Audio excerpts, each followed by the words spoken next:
You can leverage the use of grids to provide an interface for which you can interact with the Magento database, adding, deleting, and editing rows.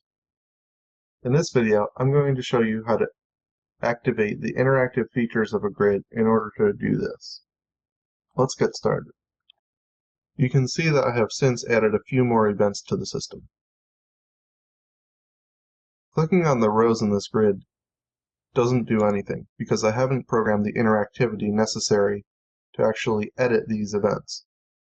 Let me show you how to do that in our module. We start by adding a new function to our grid. The function is called getRowURL, and it expects a single parameter. The parameter is passed to it, and it's the model for that specific row. So all we need to do is return the URL that we want to go to when we click on that row. In this case, it's going to be the event edit action, and we're passing the event ID as a URL parameter.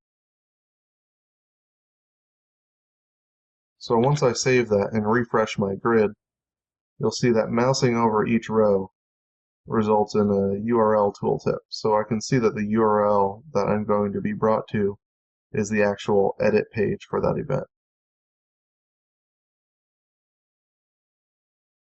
What I want to happen when I click on that link is for the form to pre-fill with the values for that particular event.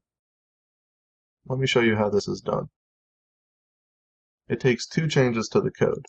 First, in my controller, I need to somehow tell Magento what the particular event is that I'm working with. With these lines of code, I can detect if there's a parameter called event ID in the URL and then register a current event in the Magento registry. This current event variable is sort of like a global variable because the register in Magento is like a global storage unit. This allows me to refer to this variable anywhere else within the Magento code. Here I'm simply loading the model from the database. So the second part of this is that in my form, I can use this initFormValues function, which is inherited from the widget form.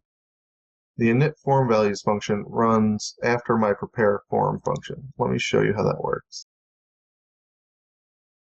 So in the parent class, the admin.html widget form, there's a pair form function and the initFormValues function, which is the one that we're looking at. So here you can see the comments indicate that this will be called directly after prepareForm, and you can see in the rendering functions it actually is called just after prepareForm. So this is going to automatically be run by Magento.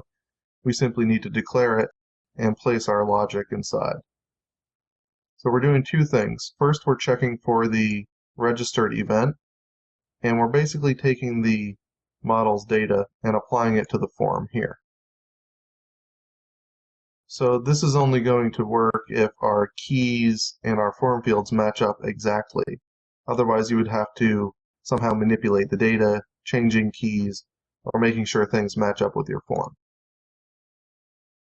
The second thing we're doing in this function is taking on any failed posts and using the data that was submitted.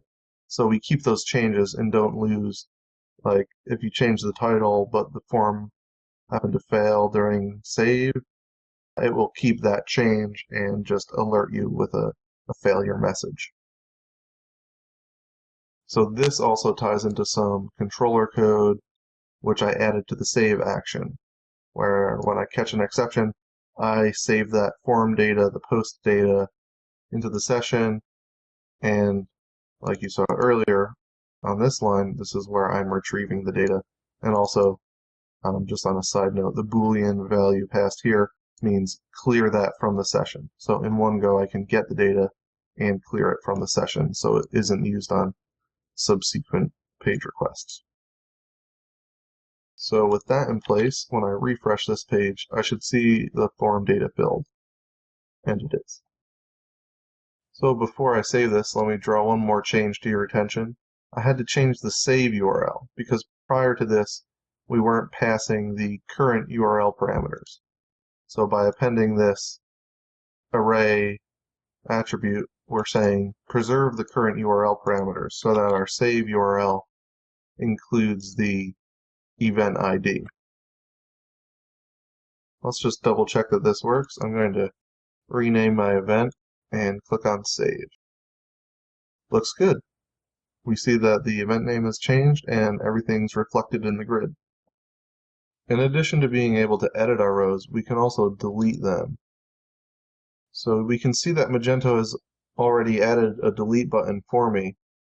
And the reason it's able to do that without us having to explicitly tell it to is because our edit form here, since it extends from a form container and we've specified the event ID, we can see that the constructor of that parent class right here on line 61 through 70, here it's detecting that URL parameter, the object ID that we've set in our container, and basically saying, okay, well, if I can find that, then this must be an existing event, and therefore I should add a delete button.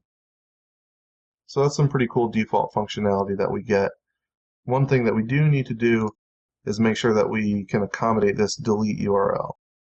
So by default, the get delete URL is returning just wherever I'm at, whatever controller I'm at, the delete action. And again, it's going to pass it that event ID object. So let me show you what that should look like. In our controller, we should have a delete action, and it should look very similar to save. If you want to compare the two here, you can see I'm getting the event ID parameter, getting the model, and then instead of saving it, I'm just deleting it. And I have the typical error detection here. So when I'm done, if there's an error, I'm going to redirect to the edit page, otherwise back to the index. So let's save this and just double check that it works. I'm going to first reload the page just to be safe. Okay. Delete. By default, Magento adds a double prompt, so if you're deleting something, it wants you to be sure that's what you want. Okay, our event has been deleted, and surely enough, you can see that it's gone from the grid. So let's recap. In this video, I showed you how to make your grid interactive so that clicking on a row would take you to a form where you could edit the data in that row. We had to add a getRowURL function to our grid, and then in the controller, register the item that we're editing in a global scope so that we can access it inside of our form. In the form, the initFormValues function is what we use to access the registered variable and then apply the data to fill the form. Coming up next, I'm going to show you how to create mass actions on your grid, so stay tuned.